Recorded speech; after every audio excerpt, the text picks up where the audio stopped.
Boa noite. Corrupção é tema recorrente no noticiário brasileiro.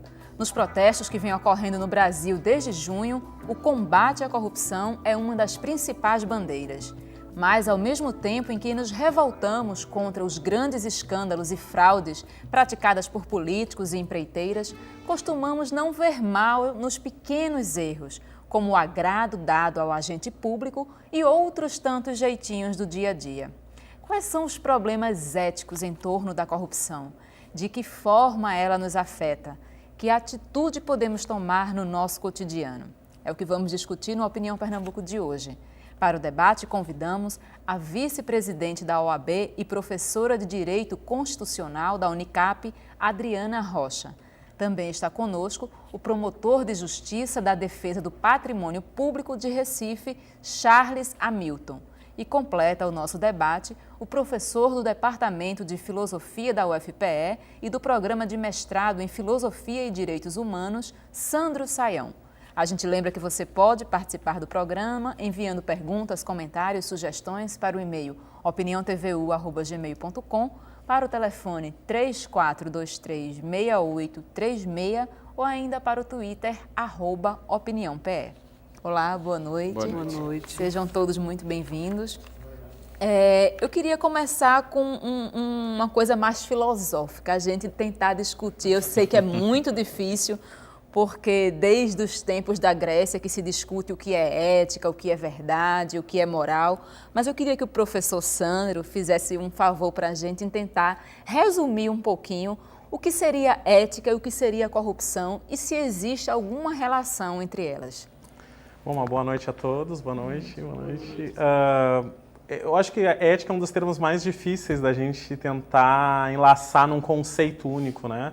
Talvez o que a gente saiba hoje que é um dos temas mais falados, mais exigidos pela sociedade, mas ao mesmo tempo um dos temas mais complicados da gente tentar traduzir e encerrar num conceito, né? O que a gente sabe é que ao longo do tempo, como tu bem falaste, desde a Grécia nós viemos dando contornos a essa preocupação humana pelo que fazer, né? Em síntese, a ética, a preocupação ética é pela preocupação pelo que devemos ou não devemos fazer diante da sociedade, diante de uns dos outros, né? Então essa questão vem sendo elaborada ao longo de quase 2.500 anos de filosofia, de história da filosofia, de história do pensamento humano. Claro que ela chega nos nossos dias hoje com uma urgência, né, totalmente singular do nosso tempo, nesse nosso contexto vivido hoje, que aí tu traz essa questão da corrupção, né? Então isso nos faz a gente pensar sobre nós mesmos, sobre o sentido da nossa sociedade, sobre o sentido civilizatório no qual a gente está e no qual a gente alberga entre nós, principalmente de alguns governantes ou de alguns representantes públicos, né? Que nas suas ações, então, assumem em suas ações uma atitude menos digna, né? Menos nobre, menos própria daquilo que a gente, talvez no senso comum, se chame de ética, né? A gente costuma ver ética e corrupção como termos opostos. Então eu pergunto, a ausência de ética implica em corrupção? A gente poderia dizer que a ausência de ética implica no mal. Né? Porque, por exemplo, eu parto de um princípio, toda a ética por si só, a palavra ética por si só ela é vazia. Ela precisa ter um complemento, uma complementação.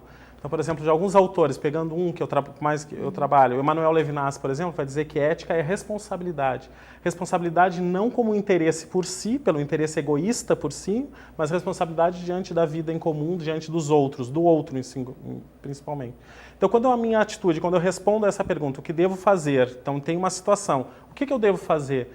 Se o alvo da minha resposta é um interesse egoísta por mim, então a resposta que eu vou dar, ela talvez seja perniciosa para a sociedade. Agora, se eu respaldo a resposta que eu dou à pergunta, o que eu devo fazer, essa resposta ela é atravessada por uma preocupação pelo outro, uma preocupação pela sociedade de um modo geral, aí sim a minha forma de agir vai ser uma forma que a gente poderia dizer muito mais digna, que salvaguarda a vida, que preserva a vida. Então, quando tu diz assim, por exemplo, elas não são, né, elas não podem cooptar uma com a outra. Onde há ética não haveria corrupção, a não ser que a gente tenha uma distorção dos valores e dos elementos sobre os quais a gente responde à pergunta que devo fazer. Então, por exemplo, algumas pessoas que respondem à pergunta pelo que devemos ou não devemos fazer de um modo absurdo e acham que estão corretas. Elas, bom, enfim, a gente pode debater mais. Adriana, trazendo a questão para um campo, vamos dizer, mais prático, ética é uma palavra muito presente em nossa Constituição, os princípios éticos, a jurisprudência fala muito da ética. E aí eu pergunto, nesse sentido, qual seria a importância da ética para a convivência em sociedade? Isso é só uma coisa a que se almejar ou ela tem uma importância fundamental para o Estado democrático, para o Estado de Direito, para a organização da sociedade em si? André, boa noite. Antes de mais nada, eu acho muito interessante a abordagem do professor Sandro de nos colocar diante desse aspecto, vamos dizer assim, de tradução desses termos. Mas você me provoca mais na questão jurídica e até mais na questão jurídico-constitucional, que é a área também que eu trabalho. Bom, eu acho que nós devemos pensar do ponto de vista do direito, tanto a tradução de ética como a tradução de moral, ela vem buscando, né, o direito vem buscando a tradução mais objetiva. Do ponto de vista subjetivo, é claro, né, a gente pode encontrar esses preenchimentos ou até perceber esse vazio que o professor mencionou, dependendo da questão cultural, da questão da sociedade, o que é que você quer alcançar com aquela, qual é a sua pretensão, não é, quando você se utiliza desse termo ética dentro da sociedade. Mas o direito, ele pode sim exercer esse controle de forma mais objetiva. Então, assim, compro um exemplo até para ficar mais fácil para o nosso público em casa ele entender. O conceito de moralidade pública. Quando a gente fala do conceito de moral dentro das relações sociais, ele ganha um sentido, não é isso? Então, talvez aquilo que eu considere amoral ou imoral para mim, isso não faça nenhum efeito na sua vida prática e isso para você seja uma grande besteira. A Adriana é ultrapassada, a Adriana não tem valores diferentes do meu, tem uma criação diferente da minha e eu não concordo com ela. A partir do momento em que o direito ele se preocupa com essa objetivação, o que se quer mais é dar segurança à coisa pública.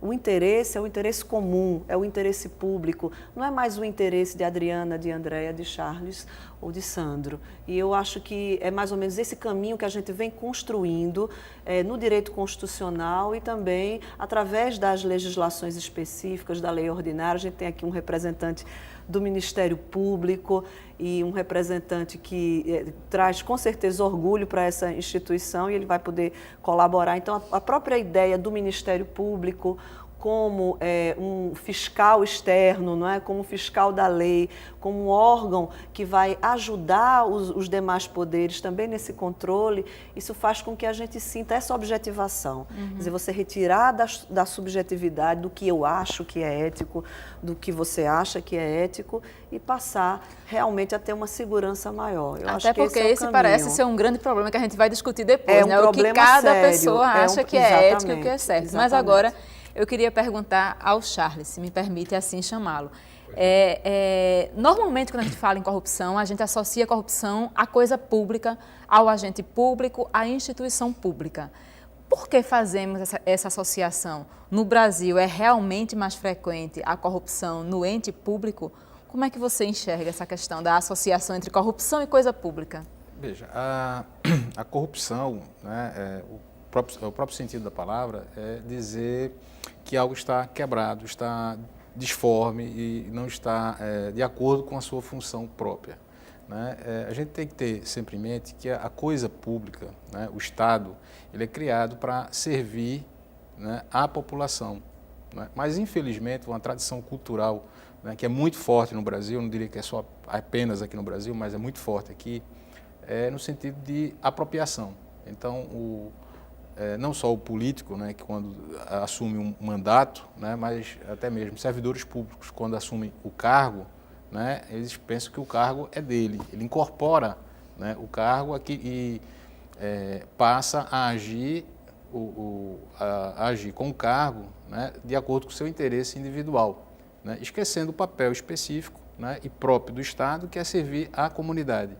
Então, esse sentimento que é muito arraigado, uma tradição patrimonialista, né? O professor Nelson Saldanha mesmo, ele fazia uma comparação entre a praça, né, e o jardim e a praça, né, em que você tem um tratamento, né, cuidadoso, esmerado com o seu jardim, mas não tem o mesmo tratamento em relação à praça. Né? Se entende que a coisa pública, a res pública, daí vem a república, né, é uma coisa de ninguém. Então, se permite, né, usufruir daquilo em nome próprio, interesse próprio. Né? É exatamente isso que termina criando essa sensação, né, crescente em relação à corrupção. Seria por ter esse caráter de bem público, de bem coletivo, de bem de todos, que a corrupção é mais sentida na coisa pública. Na coisa pública. Né? No âmbito privado, você tem também. Né? Então, você, né, onde tem, por exemplo, mais arraigado as sociedades anônimas, então você está gerindo um ente privado em nome dos acionistas. Né? Então, você tem também exemplos de corrupção, de desvio, né, de ruptura, né, de quebra da função, também na coisa privada. Né? Mas a coisa pública, quando você está agindo em nome do interesse coletivo, né, isso fica mais gritante e é mais grave, né, do ponto de vista social e do ponto de vista do direito. Eu quero voltar depois dessa questão das empresas, da relação da corrupção com a coisa pública e com a coisa privada, mas antes eu queria perguntar ao Sandro, pegando o gancho do que você falou, da questão da apropriação do jardim, da praça, da gente cuidar do nosso jardim, mas não cuidar da praça. O ser humano tem a inclinação a encontrar conveniência para as suas crenças, e aí eu posso dizer assim, a gente acha que o corrupto é sempre o outro, porque a gente encontra legitimidade naquilo que a gente faz, a gente encontra uma resposta para justificar os nossos erros, seria mais ou menos isso?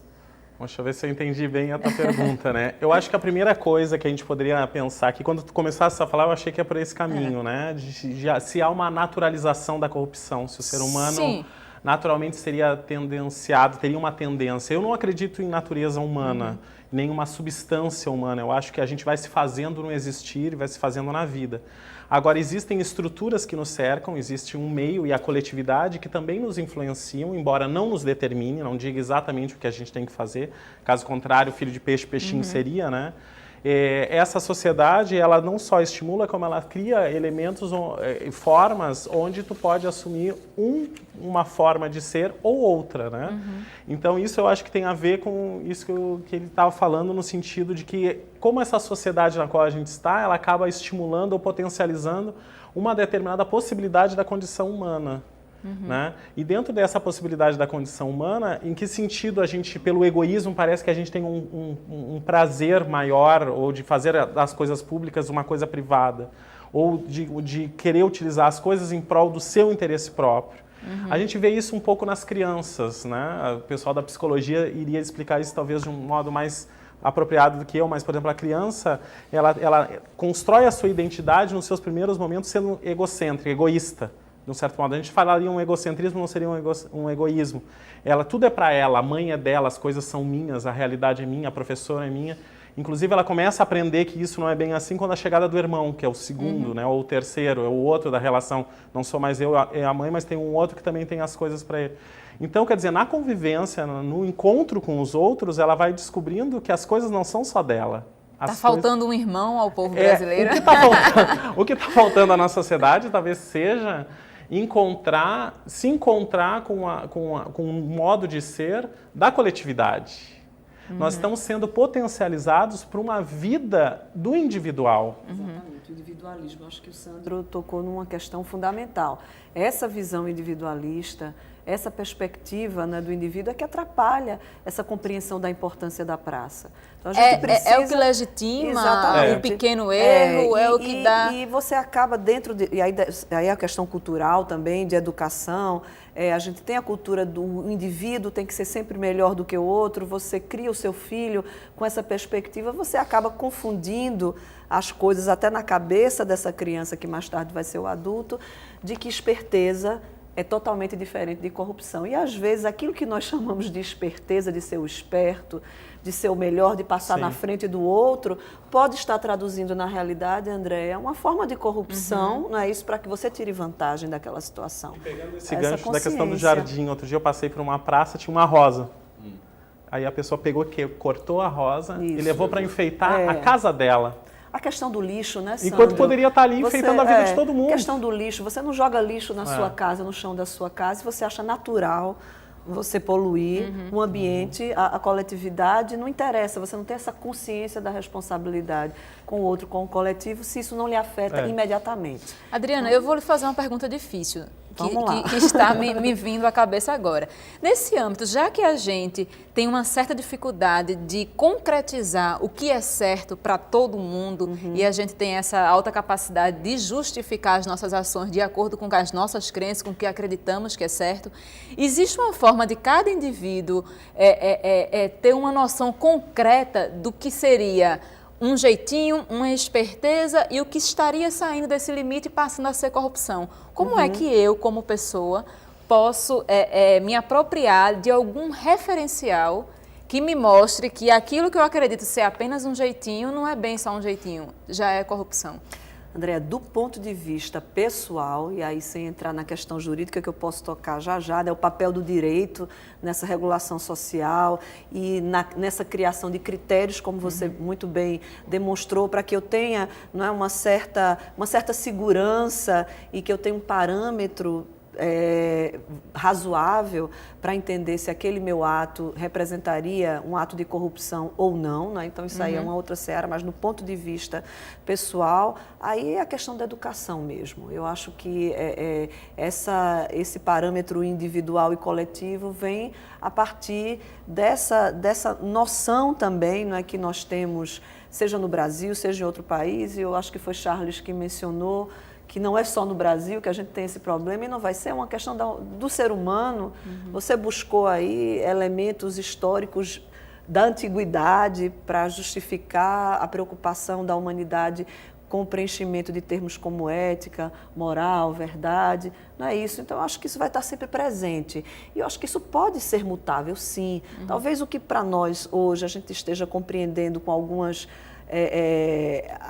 questões recentes, algumas decisões recentes do Supremo Tribunal Federal, como algo que, vamos dizer assim, que nós queremos afastar da sociedade. Então, é uma corrupção que a gente entende perfeitamente. Isso a gente não quer para a gente, isso a gente não deseja para os nossos filhos, nem para ninguém. Então, a gente tem essa consciência.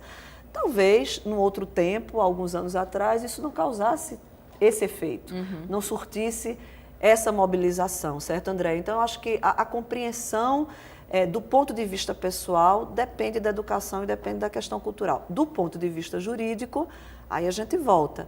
O direito tem esse papel realmente. De objetivar, de criar esses parâmetros, e aí você sabe a lei da ficha limpa, vamos estudar, vamos ver o que é que você faz, né? Como é que você tem esses elementos. Eu vou pedir um minutinho para vocês, porque eu preciso fazer o intervalo, mas eu prometo que na volta lhe dou a palavra para a gente trazer essa discussão realmente para uma coisa mais prática, mais institucional e deixarmos as coisas um pouco mais claras. Eu prometo que é só 2 minutos. A gente lembra que você pode participar do programa enviando perguntas e comentários para o e-mail opiniãotvu@gmail.com, para o telefone 34236836 ou ainda para o Twitter @opiniãope. A gente volta já já.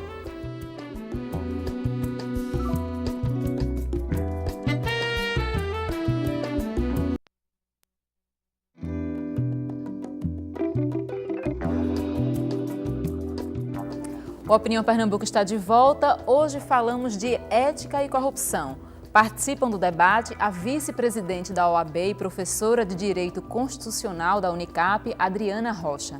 Também está conosco o promotor de Justiça da Defesa do Patrimônio Público do Recife, Charles Hamilton. E completa o nosso debate o professor do Departamento de Filosofia da UFPE e do Programa de Mestrado em Filosofia e Direitos Humanos, Sandro Saião. A gente lembra mais uma vez que você pode participar enviando perguntas, comentários e sugestões para o e-mail opiniãotvu@gmail.com, para o telefone 34236836 e para o Twitter @opiniãope. Bom, conforme prometido, a palavra é sua, Charles. O que você ia falar? Complementando a resposta de Adriana, né, e dentro da linha da sua pergunta, eu vejo 2 aspectos. No plano pessoal, acho que hoje vivemos uma quebra da empatia, certo? Então, essas pequenas vantagens, né, como é que ela se materializa? Ela se materializa exatamente porque eu não me coloco no lugar do outro. né? Então, a pessoa que estaciona o carro na esquina ali perto da escola para pegar o filho, né, e não tem noção do engarrafamento que aquilo deixa, né? Porque se ele tivesse preso no engarrafamento, ele estava xingando o outro que tinha estacionado ali. Então, eu me permito determinados comportamentos, né, que desconsidera completamente a presença do outro. Eu acho que esse tipo de comportamento, que de alguma forma, essa cultura do individualismo, né, da competição, do ter em vez do ser, né, que vem de alguma forma exacerbando e criando esse sentimento, né, principalmente essa revolta dentro dessas pequenas corrupções, vamos dizer assim, do dia a dia, né? Uhum. E no plano mais aí próprio para o direito, né, e tratando da questão da corrupção em relação ao ente público, né, é preciso levar em conta que o poder público ele tem o dever de prestar contas, né, a accountability. Então, quando você tem, principalmente nas democracias mais consolidadas, isso é muito claro, né? E aqui no Brasil a gente está ensaiando. Então, você tem a lei de responsabilidade fiscal, ela é relativamente recente, onde você começa a ter alguns dados divulgados. A lei de acesso à informação, né? Isso é uma ferramenta fundamental para o cidadão, para que ele possa ver quais são as opções que são tomadas com os seus recursos. Uhum. Né? Então, são dois aspectos aí que eu acho que terminam fortalecendo esse sentimento de corrupção que, de alguma forma, segue generalizado. Uhum. Eu acho que a ausência de empatia no plano pessoal e também a ausência do sentido de prestar contas no plano, mais especificamente no plano público. Nesse sentido, eu estava lendo uma pesquisa que diz que metade das pessoas que afirmam que não denunciariam um ato de corrupção dizem não fazer porque acreditam que não daria em nada. Uhum. É a famosa impunidade. Eu queria saber de vocês, até que ponto a impunidade, no Brasil em particular, eu falo, tem relação com o nosso grande índice de corrupção? E aí, nesse ponto, uma reforma do judiciário seria essencial, seria eficaz para reduzir esses altos índices de corrupção que a gente ainda tem? Acho que a Adriana pode dar uma palavrinha sobre isso. Andréia, eu acho que não a questão da reforma do judiciário. As pessoas confundem muito as instituições com aqueles que estão naquele momento representando a instituição. Eu acho que a gente tem uma estrutura já bem sedimentada, não é? A relação entre os poderes. A gente falou do Ministério Público, a instituição legislativa ela é fundamental para a democracia. Então, muitas vezes nós confundimos a nossa decepção com os nossos parlamentares, com os nossos congressistas, com uma impressão realmente falsa, errada, de que uma democracia representativa e com a dimensão continental que o Brasil tem, ela seria possível sem a existência do Poder Legislativo. Então, eu não acredito nisso. Eu acho que o que deve haver, de fato, além do processo, volto a dizer, educacional, e se a gente for através de quadros comparativos, corrupção tem no mundo todo, mas claro, quanto mais educado é esse povo, quanto mais bem informado é esse povo, não há, vamos dizer assim, não há condição de que tenhamos, por exemplo, uma lei de acesso à informação, a gente tenhamos possibilidade de ter acesso a isso, se nós mesmos, brasileiros, não damos o primeiro passo de ir atrás dessas informações. Então, as informações existem, mas isso não me interessa. Isso não faz parte do meu dia a dia. Voltamos à questão do individualismo. Uhum. Então, eu acho que a diminuição de corrupção também tem a ver com o aumento da participação dentro da democracia, do cidadão. Os mecanismos existem. A gente pode fazer com que esses mecanismos de verdade funcionem. É claro que a gente pode melhorá-los. A gente pode criar, vamos dizer, legislações que alguns dizem, né, que o rigor da lei vai traduzir necessariamente uma diminuição de corrupção. Nem sempre isso é verdade. O direito, ele trabalha, o direito penal, eu não sou especialista, mas a gente sabe que existe a questão da dosimetria da pena, existe a questão de um crime de homicídio, não é? Qual é a imputação que você dá, a sanção que você vai dar a esse crime de homicídio, qual é a punição que você vai dar, um furto simples, o que não é um roubo, a diferença desses tipos penais. A gente pode traduzir isso dizendo simplesmente que a criação de novos presídios não diminui o número de homicídios, seria mais ou menos isso? Então, não seriam novas leis? Eu acho, às vezes, André, e eu tenho sido, é uma opinião minha, uma questão pessoal. As pessoas defendem essa questão. O rigor, ele vai resolver tudo. A gente sabe que isso não é verdade. Na realidade humana, isso não é verdade. Aquele que educa uma criança, aquele que tem, ou um professor que está dentro de uma sala de aula, ele sabe que deve haver sempre essa questão da proporcionalidade, da razoabilidade, que os casos, eles são às vezes muito diferentes e merecem punições diferentes e merecem percepções diferentes. Então, eu acho que e essa coisa vamos dizer assim, do paradigma, não é? Aquele julgamento que vai mudar o universo da percepção. Isso a gente sabe. Isso a gente sabe que não funciona. Agora, André, né? veja só, você falou reforma do judiciário. Eu tenho uma visão diferente. Eu acho que teve até um procurador da República um tempo atrás, ele escreveu o seguinte livro, o Estado desorganizado contra o crime organizado. Então, você não tem hoje, né, ainda hoje no Brasil, né, uma comunicação fluida de informações entre as agências de controle e fiscalização. Né? Às vezes você tem maiores convergências em determinados momentos, né, mas nem sempre isso se mantém de forma perene, né, e eficiente. Está aí agora recentemente a grande celeuma e que foi objeto das manifestações em junho, que era a PEC 37, né, onde se tinha ali uma tentativa de limitar o poder de investigação do Ministério Público. Né? Mas o ponto principal ali é exatamente a tensão que ficou entre Ministério Público e setores da polícia. Né? Quando o ideal, do ponto de vista da sociedade, é que haja uma convergência. Né? Haja uma convergência entre Ministério Público, Receita, Polícia, ou seja, todos os órgãos encarregados da parte de controle, né, possam convergir e trabalhar de forma célere. Porque na hora que você consegue trazer, né, de uma forma rápida, célere, né, isso para o judiciário, né, para que aí, perante o judiciário, né, com garantido o direito de defesa, né, se tem uma opinião firmada sobre aquele fato, né, eu acho que isso abranda o sentimento de corrupção e diminui também a percepção de impunidade. Isso. Aí a questão da celeridade eu concordo totalmente. Celeridade, proporcionalidade. Porque nesse sentido, em comparação a outros países que a gente sabe menos corruptos, nós temos poucas instituições de controle? Ou temos mais que eles e mesmo assim a coisa não funciona? Não, acho que, como é que fica por essa exemplo, comparação? em alguns estudos você tem assim, a quantidade de pessoas, né, nessas instituições de controle é maior em alguns países aí ditos desenvolvidos do que o que a gente tem aqui no Brasil.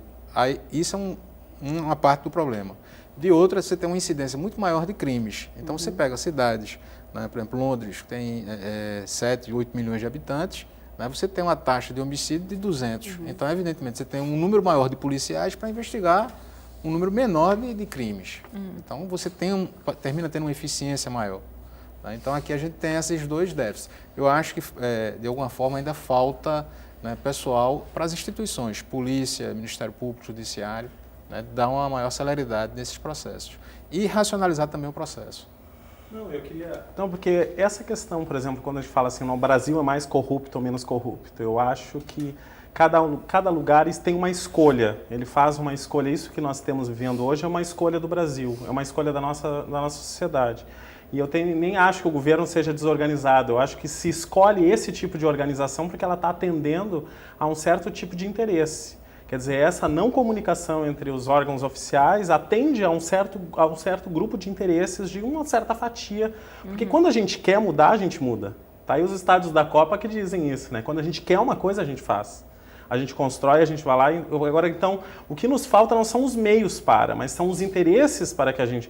Claro, porque a gente não dá para comparar o Brasil com a Inglaterra, porque não tem uma similaridade nem histórica, nem de tempo e nem das escolhas que está se fazendo duas culturas. Porque eu gosto sempre de separar a população brasileira desse estado corrupto. Porque eu encontro pessoas assim, viajando para o interior, tu conversa com as pessoas... Elas não são corruptas. Perfeito. Tu olha a pessoa morando numa casa assim, com a parede é de barro, se chega uma coisinha na casa dela que ela não conhece, ela não sabe o que é, de onde tu trouxe isso? E ela vai e faz a pessoa, faz o filho, ela está nesse contexto. Só que de um tempo para cá, a gente aceitou entre nós uma lógica que é uma lógica perniciosa e que é uma lógica que também está nos outros países. Também está, eu não acredito que não esteja. Porque quando eles vêm para um contexto onde não tem uma regra que se impõe sobre eles, eles também fazem.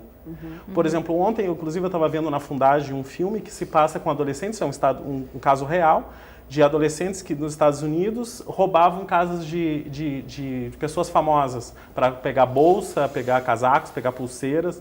E as pessoas, e as famílias, eles chegavam com isso em casa, ninguém via. Era um contexto total de indiferença. E aí entra na falha no contexto educacional que gesta, porque hoje nós vivemos o quê? Para o mercado, o dinheiro é o nosso grande, é a grande divindade, no sentido que nós estamos voltados para a condição do dinheiro. E aí as pessoas...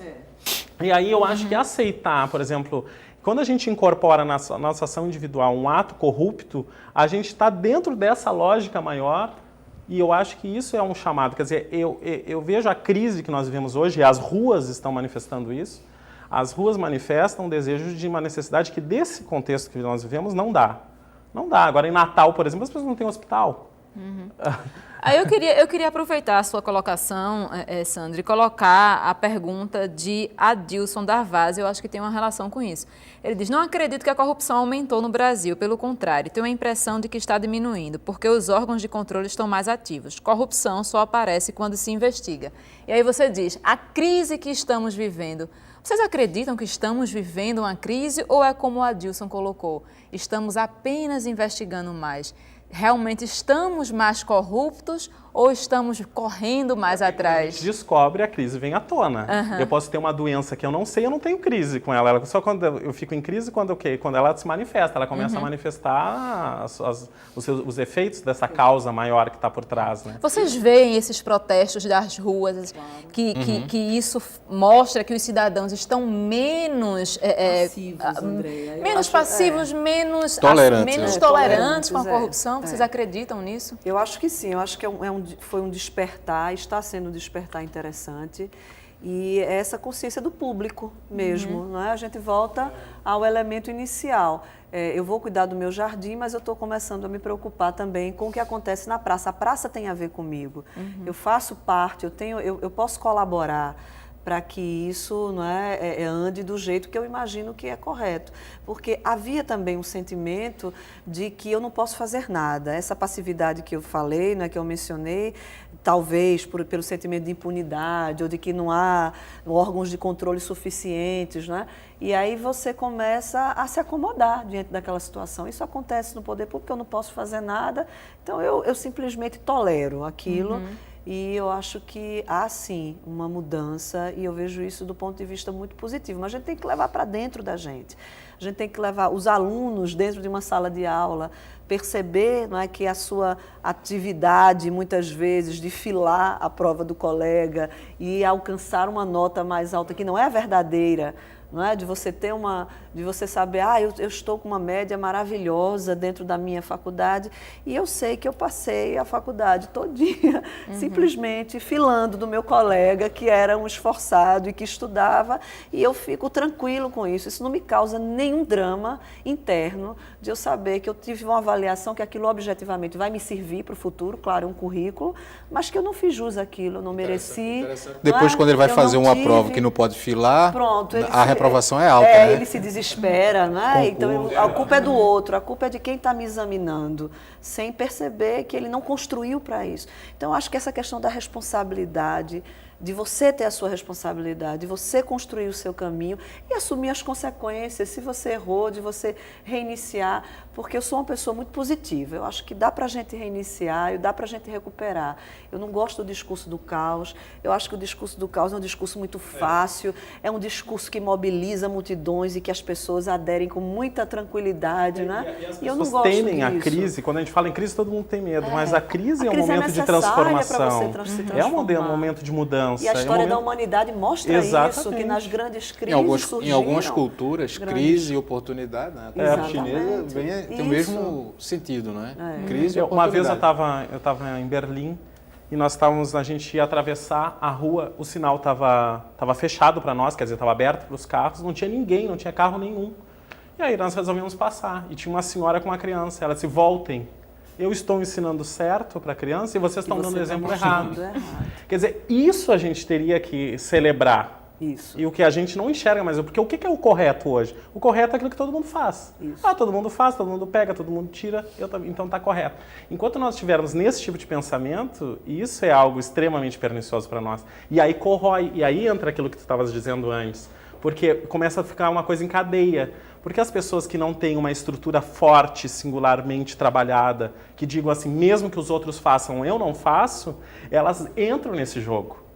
Uma vez uns alunos meus do mestrado, eles tinham que assinar a ata, aí eu risquei, quando eles não vieram, eu risquei o espaço vazio, eles passaram um corretor e assinaram. E o outro assinou junto. Aí eu perguntei, mas vem cá, você assinou em cima? Assinei, porque eu não soube explicar. E o tu assinou por quê? Porque ele assinou. E eu disse, nossa, então abre a janela, um pula e o outro vai atrás. Né?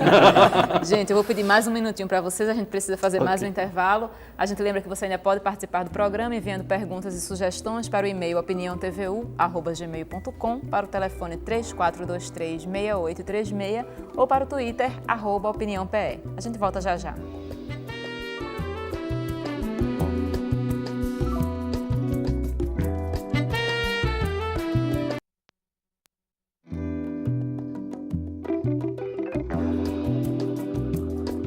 Estamos de volta com a Opinião Pernambuco. Hoje discutimos o tema ética e corrupção.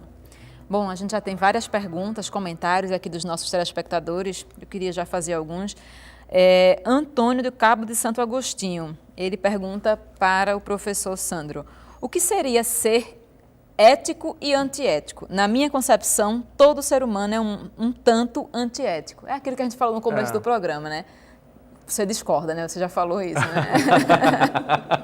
Se eu pegar, por exemplo, essa questão de dizer que ser ético é ser infinitamente responsável, isso é um peso muito grande, pesado, né? Que tem certos para nós momentos... que somos tão falhos, né? Exatamente.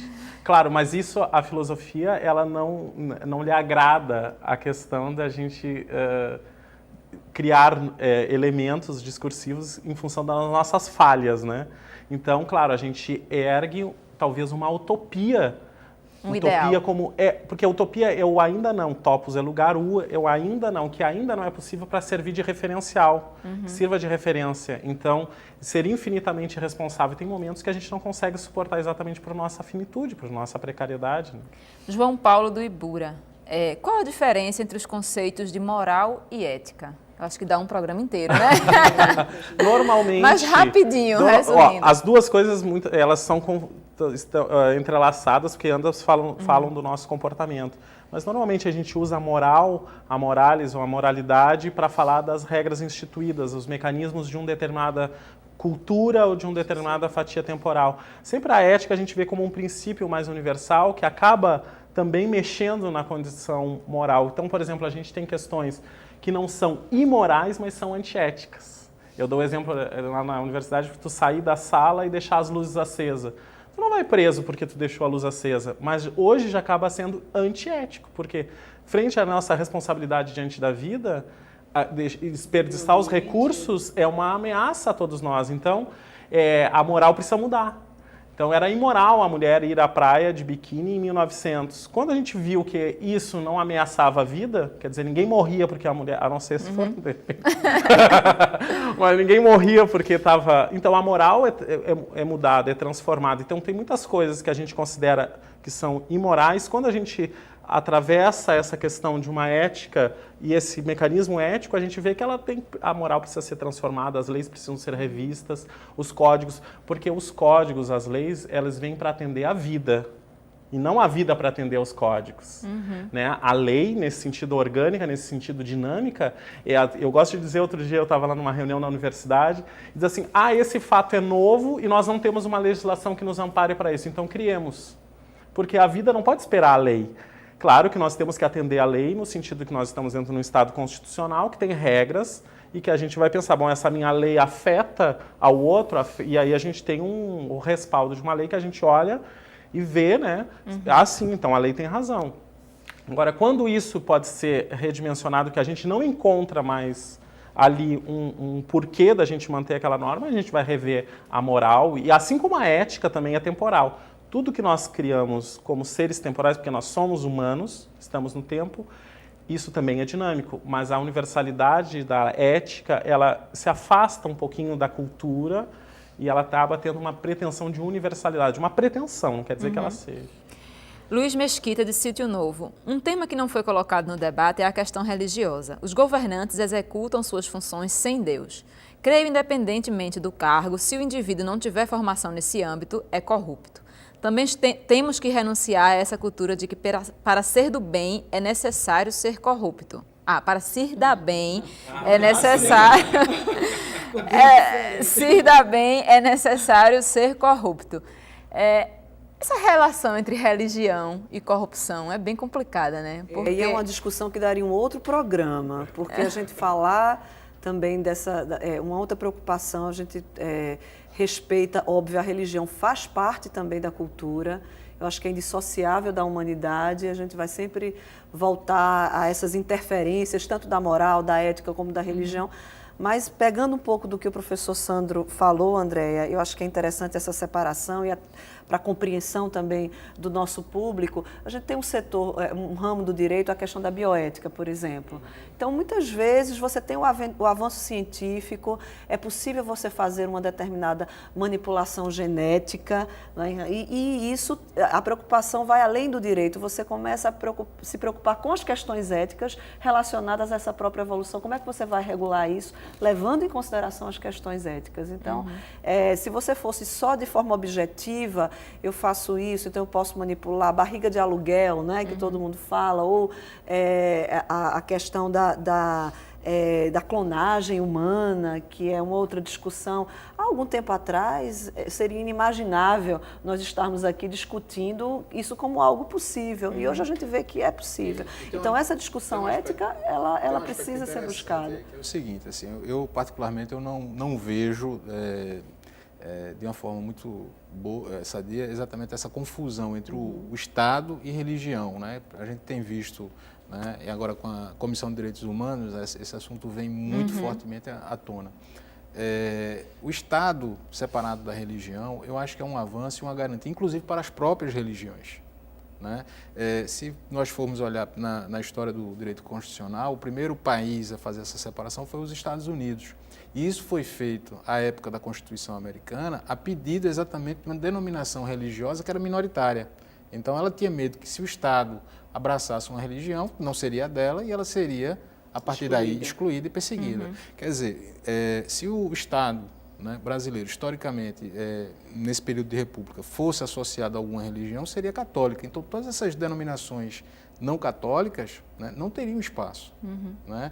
E com o crescimento delas, no futuro, talvez a católica não tenha espaço. Então, essa separação, né, ela é exatamente para garantir a liberdade religiosa de todos, né, e das próprias denominações. O que o convidado quis colocar é que, se uma pessoa tem Deus no coração, eu acho que o que ele quis dizer foi isso, se ela é adepta de uma religião, se ela teme algum ser que ela acredita ser maior, ela vai fazer aquilo que a educação deveria fazer pelo ser humano. Mas no plano da retórica você pode abraçar um Deus, né? Mas no plano das ações você tem um comportamento... Assim, a gente tem provas absolutas que religião e honestidade e ética não andam. Se rouba e se mata em nome de Deus, infelizmente. Também tem um discurso religioso e que também na sua prática pública, se forem estados a isso... Mas o Vaticano hoje, inclusive, o novo Papa mandou investigar todas as questões envolvendo o Banco do Vaticano. Né, que havia uma falha e houve essa... E temos que admitir que é uma grandiosidade muito grande, uma grandiosidade imensa da parte dele, né? Agora, eu acho que isso é um elemento muito importante da gente discutir sobre a questão da religião e principalmente porque Deus, por exemplo, tu falavas Deus em nosso coração, né? Essa figura de Deus. Só que é uma figura de Deus extremamente humanizada, porque ninguém teve acesso a Deus. Sim. Então, o problema é, se o meu Deus fala que porque tu tá com o teu casaco assim, tu deve ser punida. Porque quem é que disse que Deus realmente falou daquele jeito? Esse é o grande problema. Porque a gente pode olhar pelo mundo as grandes barbaridades, e aí vem do bárbaro, que não é bárbaro, um bárbaro esclarecido, né? A gente usa o termo barbaridade para os bárbaros, mas nós somos bárbaros. Quando a gente tem um formato de Deus, uma palavra de Deus cunhada pela condição humana, porque... algumas religiões acreditam, mas a gente pode questionar isso, porque ela vem pelas mãos do homem, Quem disse que não é uma criação humana? Quem disse que esse Deus não tem um formato humano? E se esse meu Deus diz, bom, então você tem que ser castigado, como em alguns elementos da Bíblia, por exemplo, diz, você comeu carne de porco, você vai morrer. Passa a ser uma ética conveniente como qualquer E aí outra que a acaba gente sendo- cria pra gente, e a- né? E a palavra de Deus como uma interdição, porque eu te interdito, porque se eu tenho a palavra, você não está com Deus. André, na verdade, eu acho que a questão é de tolerância. Sim. Né? A discussão que a gente volta é assumir um Estado laico, como o Charles falou, a questão de Sandro também, da humanidade desse Deus, muitas vezes, né? Que a gente tem essa referência, que é uma referência humana, claro, porque somos humanos e construímos a história das religiões através desses relatos de pessoas humanas. Mas o Estado de Direito ele tem que suportar tudo isso, ele tem que suportar aquele que acredita na religião e tem disso, faz dessa prática uma importância, tem dessa prática uma importância maior na sua vida, e aquele que não acredita. Não é? E você tolerar o outro, você acredita a liberdade. E eu acho que a evolução da democracia é exatamente essa. Porque muita gente acha que democracia é apenas a vontade da maioria. Não é? Respeitar as minorias. E aí esquece essa parte de respeitar as minorias. É a vontade da maioria. Se a maioria quer, a minoria tem que se submeter. Eu acho que a gente já avançou nesse discurso. Indo para 2 congressos falar exatamente sobre a questão do divino e do sagrado, porque o que eu falo é o seguinte: o que é o divino, o que é o sagrado? É a fome do outro. A gente está num estado pernambucano de Paulo Freire, né? E de Dom Helder. Embora eu não tenha assim nenhuma vertente religiosa, não sou afiliado ao catolicismo, mas a gente tem que escutar muito bem essas palavras. O que é divino? É a fome do outro. Então, você quer ser religioso, porque religião vem do latim religar-se, religar a uma nova dimensão. Se religue à fome do outro, à necessidade do outro, aos desejos do outro, ao interesse do outro. Enquanto isso tu estiver religado às tuas necessidades, aos teus interesses, não tem religião aí, tem egoísmo. E nem corrupção. Vera de Olinda, qual é a ética e onde eu, como cidadã comum, ainda encontraria diante de tamanha corrupção? E aí vem uma questão que é importantíssima, né? Que a gente acreditar que a ética, que a honestidade deve vir de cima para baixo e não de baixo para cima, né? A gente pensar, se o meu representante é corrupto, como é que eu vou ser correta, né? Na verdade, isso é um exercício de cidadania. Né? Então, essa tarefa ela não é delegada, né, para os seus representantes, ela tem que ser exercida diretamente. É a ética exatamente daquele que, tendo recebido ou chegando alguma coisa que não é dele dentro de casa, ele vai lá e devolve. Né? O cara deixou dentro do táxi alguma coisa, o taxista vai lá e devolve. Então, essa ética ela é construída no dia a dia com esses gestos. Né? Isso daí perpassa, ele passa tanto o cidadão comum, né? E isso chega, de fato, também um representante. Né? Os movimentos... Acho que a gente tem que perceber isso, que para haver uma mudança tem que começar a partir daí, né? Do dinheiro esquecido no táxi e da carteira achada na rua, né? Para poder chegar lá em cima. Mas eu quero andar com o programa, porque a gente já está no finalzinho. Claubelina, de Abreu e Lima. O que os debatedores têm a dizer sobre as penalidades sociais concedidas tanto a políticos corruptos que retiram dinheiro, que deveriam ser investidos na melhoria dos serviços públicos, dos cofres? Bom, não entendi bem a pergunta dela, mas eu acho que ela quer falar da punição que é dada hoje aos corruptores. E aí eu trago a questão como é que se diz? Da pena de corrupção como crime hediondo, que foi aprovada pela Câmara. Na opinião de vocês, muda alguma coisa na prática? Olha, interessante, ontem mesmo eu vi uma notícia de um estudo na Inglaterra, né, onde se sugeria que os crimes não violentos, né, não resultassem em prisão.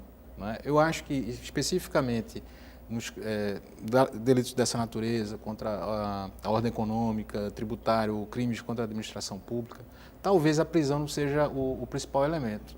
A expulsão da vida pública, né, ter os direitos políticos suspensos, perder o cargo, né, perder o dinheiro que foi acrescido, isso talvez tenha um impacto muito maior, na medida que seja efetivamente aplicado, né, do que uma promessa vã de 10 anos de cadeia, que o camarada vai, 12 anos, ele vai cumprir um sexto, vai sair. E que a gente né, sabe que na prática, quem trabalha realmente com direito, Andréia, quem está na área jurídica, percebe que muitas vezes essas qualificações, o crime hediondo, serve apenas, às vezes até, vou usar até um termo forte, né, para enganar. É uma cortina de fumaça. Exatamente, é uma cortina de fumaça para aquele problema que ele vai continuar existindo. Então, você às vezes usa simbolicamente esses termos, é um crime hediondo, para que a população ela se sinta conformada. Que bom que agora a corrupção é o crime hediondo.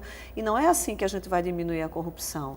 Então, é um discurso falso, é um discurso falacioso, você imaginar que esse é o caminho mesmo para a gente terminar com a corrupção, certo? É uma resposta que os próprios parlamentares estão dando, que eu não acho suficiente e que eu não acredito que vá funcionar. Até porque eles não acreditam que isso venha a ser implementado por essa dificuldade. E a gente sabe que na prática... A aplicação da pena ela exige proporcionalidade, Isso, ela vai ter que ser proporcional.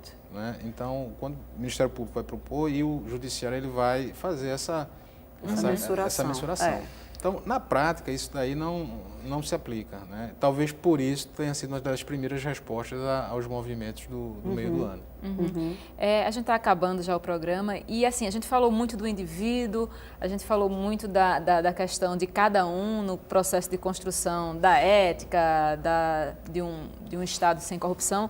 E aí eu queria colocar agora a questão das empresas. A gente viu agora o exemplo da Siemens, no caso do metrô de São Paulo, que participava de um processo de corrupção e que se delatou e delatou aos outros para que a sua punição, para que os prejuízos a ela fossem menores. E aí eu pergunto, o Brasil, como é que o Brasil lida com esse processo de delação premiada? A gente...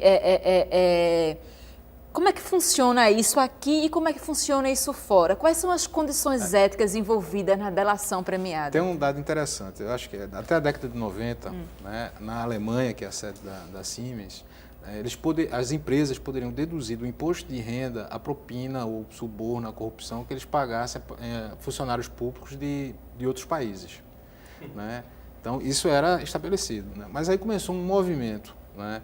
E aí pegou tanto a parte de acionistas como da própria opinião pública alemã, né, e de outros países da Europa, no sentido de que isso passasse a ser responsabilizado. Ou seja, eu não posso ser honesto aqui e desonesto lá fora. Então, esse tipo de comportamento das empresas deixou de ser tolerado. Né? A partir daí começou um movimento, né, de responsabilização, né, de prestação de contas, dentro inclusive do segmento privado. Né? Foi daí que surgiu a denúncia da Siemens.